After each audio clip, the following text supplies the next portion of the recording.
Donc, Anas le marxiste, d'accord? Le modèle économique russe, chinois, te parle?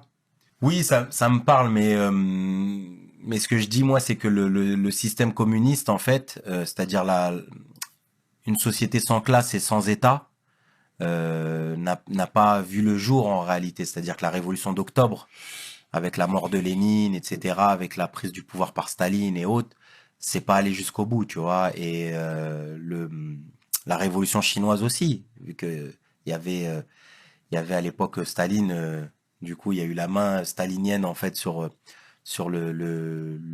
la révolution chinoise. Mais ce pourquoi nous on se bat pour une société qui est totalement différente, mais qui reposerait sur la fin des antagonismes de classe, sur la fin du fait que aujourd'hui, en France, les 500 familles les plus riches, elles pèsent la moitié de la richesse de la France. Tu vois, 500 familles. À l'échelle mondiale, tu as 26 milliardaires, ils détiennent la moitié des richesses de l'humanité. 26. Une classe de CM2, frère. Une classe de CM2, aujourd'hui, elle détient la moitié des richesses de l'humanité. Elle peut couper la terre en deux, dire cassez-vous les pauvres de l'autre côté, la moitié de la terre, elle est à nous. On fait ce qu'on veut. Tu vois, ils vont dans l'espace. Le patron d'Amazon, il allait dans l'espace, il a dit c'est grâce à vous. Tu vois ce que je veux dire? Il n'a pas dit c'est grâce à moi, il a dit c'est grâce à vous. C'est parce que c'est vous qui consommez, c'est vous qui travaillez. C'est grâce à votre exploitation que j'arrive à me faire des kiffs comme ça, tu vois. Mhm. Donc, c'est d'en finir avec ce modèle-là. De guerre, tu vois, de guerre, de destruction de la planète. Il y a une urgence aujourd'hui climatique qui échappe à plus personne. Quand il y a des sécheresses, quand il y a des incendies, quand il y a des inondations et autres, tu vois, on n'a plus le temps d'attendre. C'est même plus une utopie. Moi, je dis, les gens, ils disent les révolutionnaires, c'est des utopiques. Moi, je dis, vous êtes fous. Nous, au contraire, on est les plus réalistes. Ceux qui sont utopiques, c'est ceux qui pensent que le système, il peut continuer encore comme ça, avec des crises à répétition. Des crises sanitaires, des crises économiques, des crises climatiques, des milliardaires qui détiennent la moitié des richesses de l'humanité. Vous pensez que ça, c'est réaliste? Non, non. Ça, c'est au contraire purement utopique. Maintenant, pour pouvoir détruire tout ce système et tout ce que eux ont mis sous contrôle, eh ben, il va falloir se coordonner, il va falloir s'organiser. Et tu as des contre-exemples là, Des contre-exemples sur quoi? sur ce que tu avances?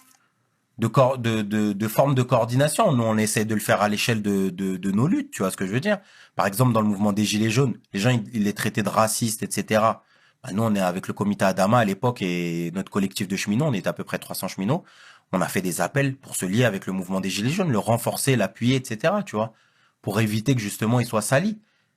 Et on a lutté à leur côté. Et je pense que au-delà même de ça, il faut regarder le retour de la lutte de classe à l'échelle internationale. Mhm. L'Algérie face à Bouteflika, le Myanmar en Birmanie contre la junte militaire, à Hong Kong contre le gouvernement chinois, euh, toutes les mobilisations latino-américaines en Équateur, au Chili, en Colombie, les mobilisations immenses après la mort de George Floyd.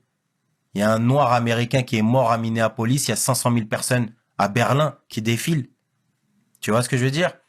Il y a le quartier de Sheikh Jarrah en Palestine qu'on essaye d'exproprier pour mettre des colons israéliens et ça met des manifestations dans le monde entier en fait en soutien à Sheikh Jarrah et à la bande de Gaza. Tu vois il se passe quelque chose.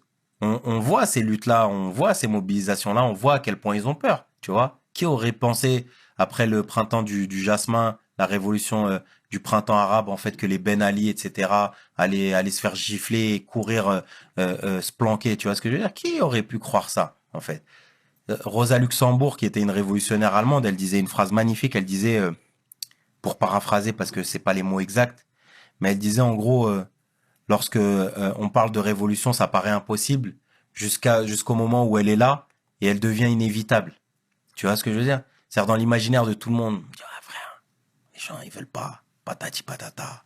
Les gens c'est leur téléphone, ils pensent à Snap, ils pensent à Insta, ils suivent des youtubeurs, ils regardent les gens, ils veulent les petits, ils veulent jouer à Fortnite.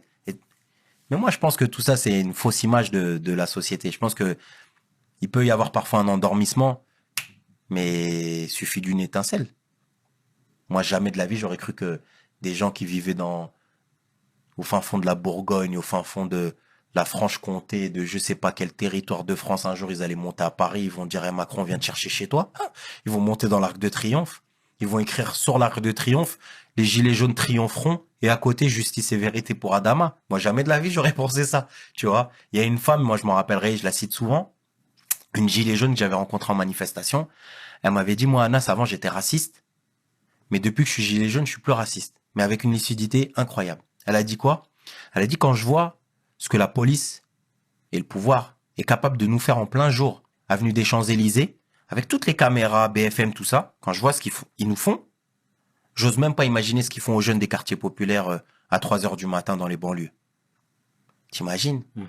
Cette lucidité, cette dame qui savait même pas c'était quoi les quartiers populaires, qui voyait les quartiers que à la télé, qui voyait que les Arabes et les Noirs qu'on critique, qu'on fait passer de violents, etc., de racailles, de territoires perdus de la République, de zones de non-droit, etc. Toi-même, tu sais, c'est tout le discours martial militaire. Et que quand elle fait sa propre expérience dans la lutte de classe, elle arrive à en finir avec le racisme qu'elle avait dans sa tête et à comprendre en fait eh ben, que la police, qu'au demeurant, elle respectait de ouf parce qu'elle se disait, moi, je suis une petite dame, j'ai pas de problème avec la police. Et qui voit qu'en fait, que quand elle, son problème aujourd'hui, c'est son frigo, son assiette, et qu'elle sort pour dire, moi j'ai un problème parce que j'arrive plus à me loger, à me nourrir et à me chauffer correctement, aidez-moi, et que l'aide qu'on lui donne, c'est de lui tirer dessus au flashball, tu vois ce que je veux dire? Elle se dit, peut-être que finalement, ces Arabes et ces Noirs, en fait, ce qu'on nous raconte sur eux, c'est peut-être la même chose qu'on raconte sur nous, les gilets jaunes, et qu'on essaie de nous faire passer pour des séditieux, des violents, comme il disait, des séparatistes, tu vois ce que je veux dire? D'accord. Et donc, tout ça, c'est des exemples concrets qui montrent que ben, dans le tableau noir, il y a heureusement une grande lueur d'espoir, et qu'on voit qu'ils sont pas à l'aise. C'est pour ça qu'il y a des Zemmour, c'est pour ça qu'il y a des Le Pen, c'est pour ça que maintenant ils essaient de diviser, parce qu'ils voient que la gueule de la classe ouvrière, elle a la gueule de blanc, de noir et d'arabe qui luttent ensemble. Elle est diversifiée. Elle est diversifiée. Ils luttent ensemble. Ils luttent ensemble contre un ennemi commun.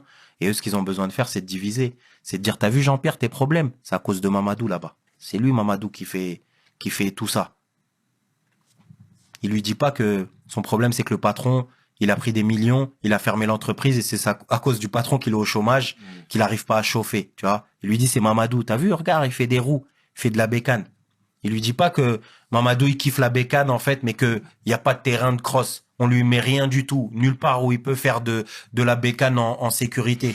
On lui met pas des cinémas, on lui met pas des musées, on lui laisse rien faire, en fait. Tu vois ce que je veux dire? Et c'est ça ce qu'ils essayent de faire. Parce qu'ils savent que sinon, Jean-Pierre et Mamadou, ils ont les mêmes intérêts communs, en fait. Ils ont les mêmes intérêts de classe. Parce que les deux, ils sont précaires, les deux, ils galèrent, et les deux, ils sont exploités par le même système, en fait. Tu vois ce que je veux dire?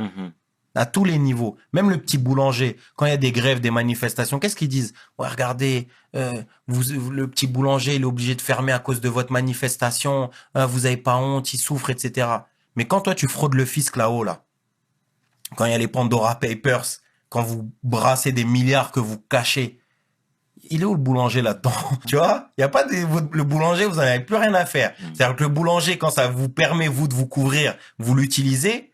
Mais au final, quand vous avez besoin de planquer l'argent, le boulanger, vous savez pas qui il est. Bah, moi, je dis le boulanger, en vérité, il a les mêmes intérêts communs que nous. Et il devrait se battre avec nous à nos côtés, en fait, contre la petite poignée, l'infime minorité, en fait, comme je disais, les 26 milliardaires, les 500 familles ici en France les plus riches qui nous exploitent, nous oppriment et avec lesquels, bah, il va falloir accepter un moment de se batailler et de ferrailler contre elles, quoi.